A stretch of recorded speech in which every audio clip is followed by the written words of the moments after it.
All right, guys, so this is a little different video than I normally do. In 5 days, I am heading out to Ridgeline Defense for the scope carbine class.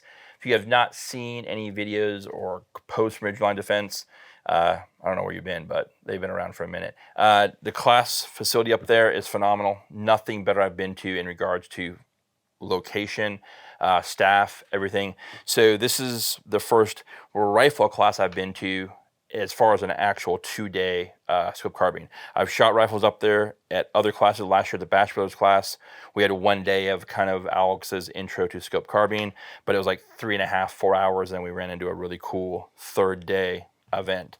So I'm going to break down some of the things I'm taking there for you guys, and also some things, since I've done these classes several times, probably more than that, but I'm going to give you a few things that I see happen at the classes when you get there. And these are things that I've seen multiple times from multiple people. Guys, before I get too far in that video, let me tell you about what I do.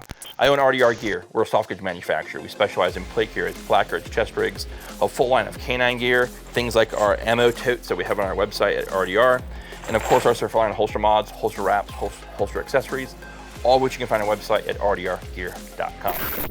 So with all that housekeeping out of the way, let's talk rifle. So I am kind of an SPR purist. I like a 14.5 gun. I like a high power variable optic, I guess you want to call it, since there's no real name for that. But I usually run a 3-18 Mark 6 Tremor 3. My Mark 6 recently found a new home so that I could upgrade to the newer, better improved Mark 5. That optic won't be here until Saturday, so getting that gun mounted, trued, all that with it a couple of days was cutting it close. So my good buddy Jake let me borrow his Night Force, is the 2.5 to 20 with a Tremor 3 reticle as well. So all I'm learning is a little bit of different turret manipulation, but the reticle itself is the exact same. And if you guys don't know the Tremor 3 reticle, look it up. Todd Hoodnett is a designer. They have a really good video. It's a little bit intense the way he talks about it, but he knows it. But the Tremor is a great optic for simply being able to mill, range, and hold and adjust for wind without dialing any of your turrets. So that is a great option there. And I'll go into probably Tremor when I come back from Ridgeline, because I'll redo the gun with the Mark 5 on there, and I'll give you guys a little bit of overview on the second iteration of this rifle. So as I mentioned, 14.5. By the time you guys see this video, you'll see a review on the Geisley URG upper receiver grip improved upper alone. This is a phenomenal rifle setup. I'm very happy with this one. I didn't really have an unfrankensteined setup prior to this one now. So once I get the Mark 5 on this thing, I really will have a very capable, very well set up SPR rifle for future classes. So let's talk about basic stuff first.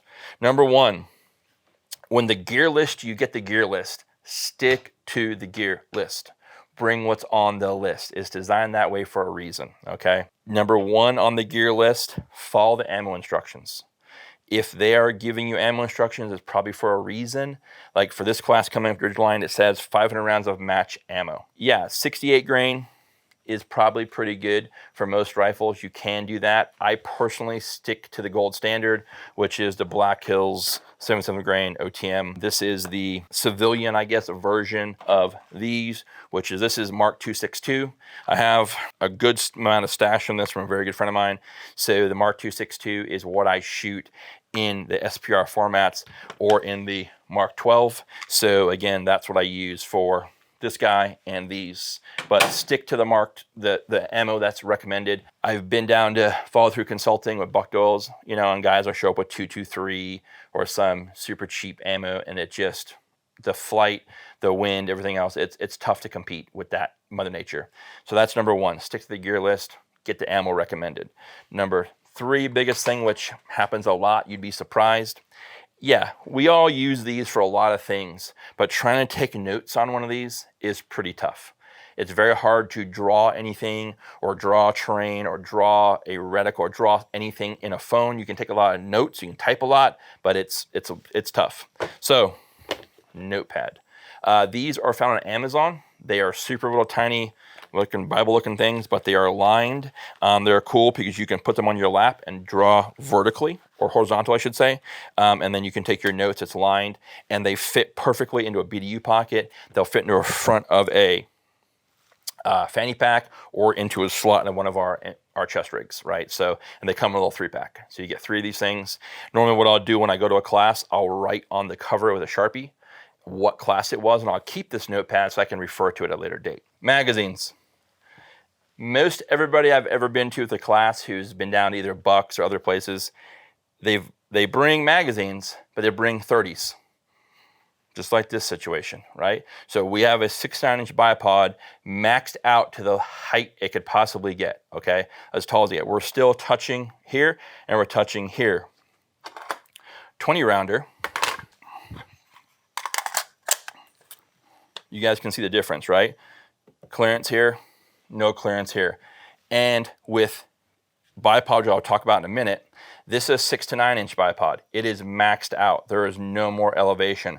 I can't even get a rear bag in here right now, and with this magazine. So if you are going to a scoped carbine class, it is nothing wrong with taking 3 to 4 20 rounders with these 30 rounders, simply to have the ability to shoot in a prone position, maybe your day of zeroing, or as like at Ridgeline, for example, there's a lot of vertical terrain. Same at Buck's place on Teasdale, there's some elevation.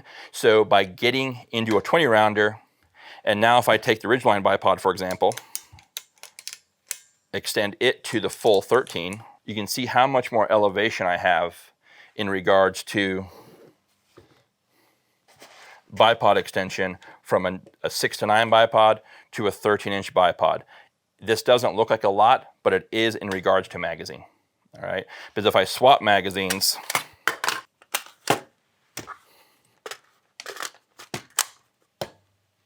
I have just enough clearance that I can start running a 30 in the gun if I had to. Okay, so again, that's just something as an option for you guys. If you're going to go to one of these classes, take your 20s.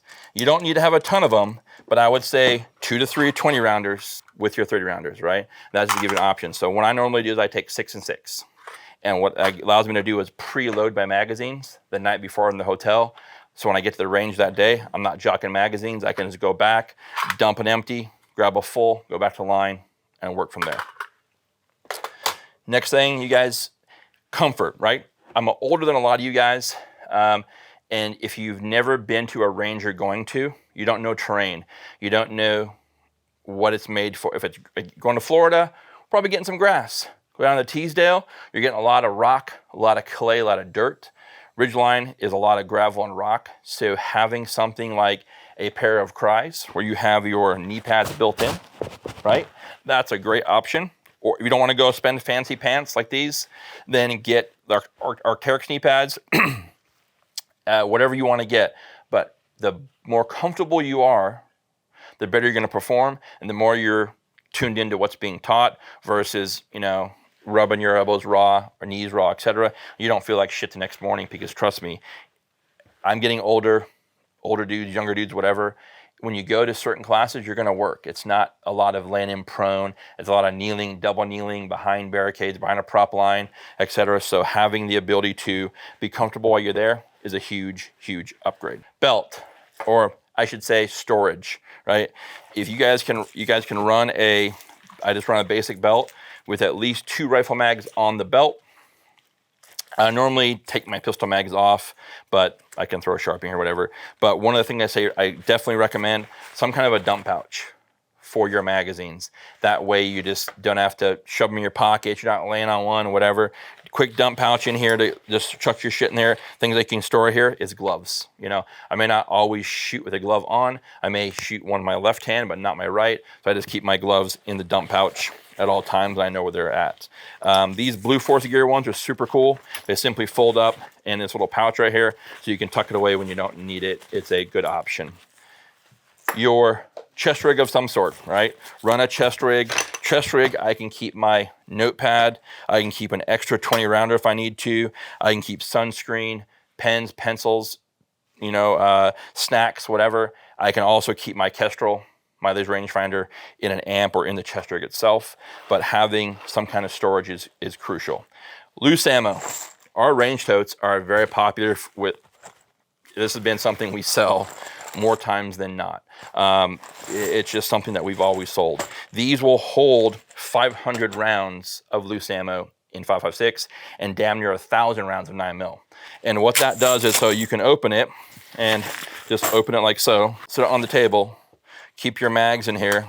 You can leave your full ones in there, whatever, grab a magazine, grab your rounds, and load everything up. But it just gives you a way to get rid of all your cardboard. It just also allows you to keep track of your round count.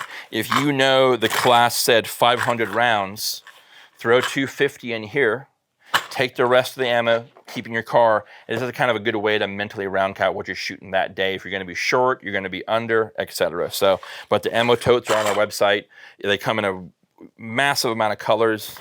You get anything we wrap in a holster wrap, you guys can get an ammo tote made in as well. So, guys, that's what I got for you there.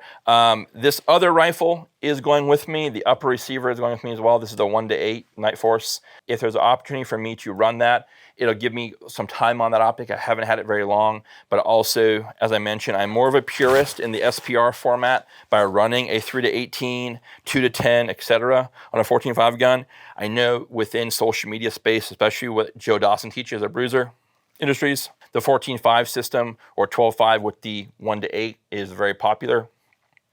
For me personally, I feel having that extra in a 3-18 for the Mark V upcoming or 2-20 is, I think, a very, very viable option. I'm not worried so much about kind of any kind of run and gun or CQB stuff with this.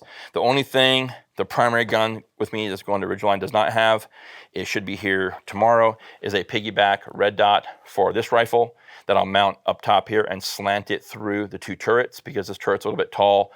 If I can clear it at 12 o'clock, I will. If not, with the LaRue mounts, I can cant it in between right here, going sideways here, and that's a benefit as well because once I grab that rifle, all I have to do is cant it, and I've got that offset 45 red dot. So the last piece I'm going to talk to you guys about, rear bags. Without fail, someone is going to show up to class without a rear bag. I don't understand how that happens, but it does every time. So this are some of the bags I take with me.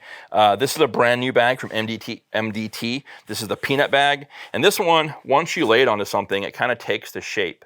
And now with a very dense bag, I can throw the rifle on top of there. I can really be aggressive in how I get the rifle on there. I can load into the rear. That's an option there. We also have, we're gonna bring these back to the website. The new website's being developed right now, but these are the baby rear bags. These are just elastic ones that we made a while back that I can kind of just put on there. You can control the ride height of the rear of the rifle based on how you squeeze the bag. These are kind of small. They, you know, it's just something to have, but we have a couple variations of this. And of course, another MDT. This is a light fill from MDT. I don't remember this one's called, but everybody's rear bags are pretty much the same design. The only bag I have here that, or two bags I don't have here that I'll show you guys is our RAB bag, which I'll have a video here coming out as well, that you guys will see, our right angle bag, and the Armageddon bag that I have. That's very similar to the peanut bag in regards to design and fill. But I take usually these three anywhere I go, simply because someone's gonna forget one. I'll use this one for most of my rear bag use. This one here is for prop line use, for shooting off something odd shaped, rocks, a fence post, whatever case may be, because it'll kind of take, as I mentioned, it'll take shape of whatever. And then I just keep one extra one for someone to borrow, because without fail, someone will forget one. It's just, it happens all the time. So, but guys, that's what I got for you on the Ridgeline Prep. Once you guys see this video, there'll be a follow-up video for like an AAR of the class, so you guys can have some information there. I'll share with you also any gun changes they recommend. Don't be afraid to take suggestions on rifle setup. There may be a portion of every class or any class you go to that has a rifle setup and you're thinking, well shit, my rifle's already squared away, it's done.